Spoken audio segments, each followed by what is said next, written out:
Transaction brokerage offers a solution to resolving the conflict of interest that occurs when a brokerage finds itself representing a seller and buyer in the same transaction. However, there may be situations where it is not appropriate for the brokerage to act as a transaction facilitator, such as when the industry professional's conflict of interest or perceived conflict of interest cannot be resolved to the satisfaction of the other party in question. Transaction brokerage may not be the best option for all clients for a variety of reasons.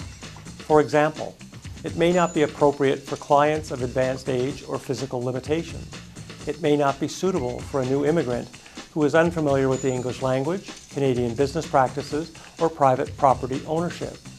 Although these individuals may have the capacity to enter into a contract, it may be difficult for them to fully grasp all the nuances of exactly what they are dealing with. If the brokerage is of the opinion that sole agency is in the client's best interests, then transaction brokerage and customer status would not be viable options for them.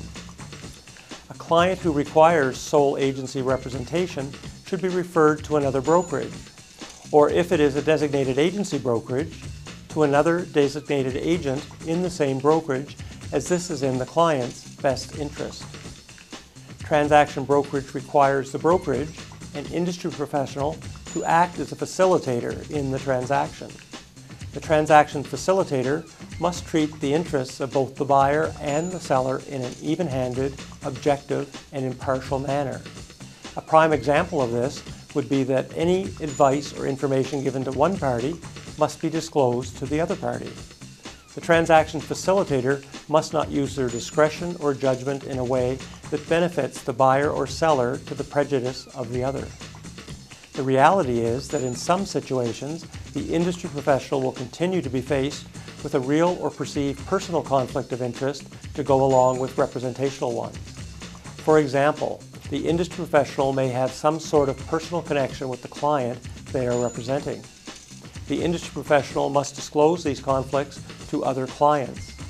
A personal conflict can also arise when industry professionals are personally involved as either the buyer or seller themselves. It would be unrealistic for industry professionals to remain neutral under these circumstances. In addition to the legal and regulatory standards that must be met, these situations may also pose an ethical dilemma for the practitioner.